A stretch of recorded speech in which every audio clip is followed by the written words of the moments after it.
Imagine this. A teenager is found dead inside a rolled-up gym mat. The police call it a freak accident. His family? They call it murder.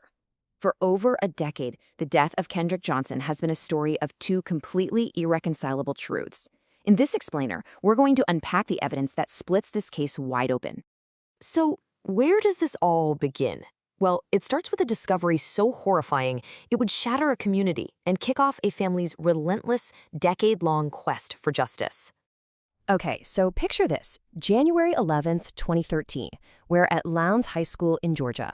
Some students are in the gym and they spot a sneaker, just one, sticking out from a huge rolled-up wrestling mat. They go over to check it out, and what they find is a nightmare. It's their classmate, Kendrick Johnson, trapped headfirst inside. Now, before we get any deeper, it's really important to remember who Kendrick actually was. He wasn't just a headline. He was 17, a member of the ROTC, a son, a brother, a young man with a really promising future. And that's what makes the official story of his death so hard for so many people to swallow. So, in the aftermath of the discovery, the official investigation got moving and fast. The authorities pretty quickly pieced together a narrative that pointed not to a crime, but to what they called a tragic freak accident. The Georgia Bureau of Investigation, or the GBI, quickly determined the official cause of death was something called positional asphyxia. Now, what does that mean? Basically, Kendrick got trapped in a position, upside down inside that mat, that slowly compressed his chest and just cut off his ability to breathe. Okay, so here's the official theory, step by step. Investigators believed Kendrick reached into the center of the mat to grab a shoe, he slipped and then fell in head first. Trapped and upside down, he was unable to escape and eventually suffocated. For the authorities, it was a tragic accident. Case closed. But for his family, the questions were just beginning. But for Kendrick's family, that official story just didn't sit right.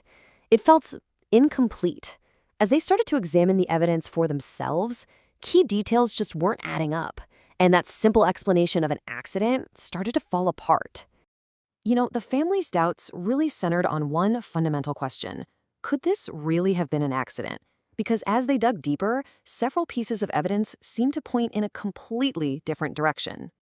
So the Johnsons identified three major red flags. First, photos of their son showed significant bruising and swelling on his face, injuries they felt were just inconsistent with simply being stuck. And second, there was the security footage, which allegedly had these really suspicious gaps covering hours of time right around when Kendrick disappeared. So what happened in those missing moments? Unwilling to accept the official ruling, the Johnson family took the pretty extraordinary step of having their son's body exhumed for a second independent autopsy. And what that private investigation uncovered? Well, it would completely contradict the state's findings in a huge way. And right here, you can see the two realities side by side. The GBI's conclusion, accidental death from positional asphyxia. But the family's private pathologist came to a starkly different conclusion. The cause of death was blunt force trauma to the right side of his neck, suggesting a blow or a strike. The manner of death? Homicide. But believe it or not, the finding of blunt force trauma wasn't the only shock. The second autopsy uncovered something else, a detail so bizarre and disturbing, it would become a central point of controversy for years and years. During the examination, the private pathologist made a horrifying discovery. Kendrick Johnson's internal organs were gone. His heart, his lungs, his liver, and even his brain had been removed from his body. And in their place, his body had been stuffed with crumpled newspaper. This grotesque discovery just ignited a firestorm. For the Johnson family, it was no longer just a question of what happened to their son, but a question of who was trying to hide the evidence. The search for an explanation only led to more confusion. The GBI insisted they returned all the organs to the body, but the funeral home claimed they were discarded as bio-waste. And state investigators? They called it poor practice, but concluded no laws were actually broken. A total dead end. Which brings us to today. Fueled by the conflicting autopsies and the mystery of the missing organs, the Johnson family's fight for answers has now stretched over a decade. This timeline just shows you the long and frustrating road this has been. After that initial ruling in 2013, a federal probe closed in 2016, finding no evidence of a crime. Then, in a surprising move, the local sheriff reopened the case in 2021. And just this year, the family filed yet another lawsuit, still fighting to have their son's death certificate changed from accident to homicide. And so, after more than a decade, these two parallel realities just continue to exist.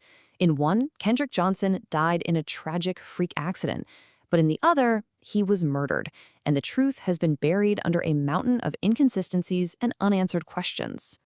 And that leaves us with the central haunting question. Was this a freak accident that a grieving family just refuses to accept?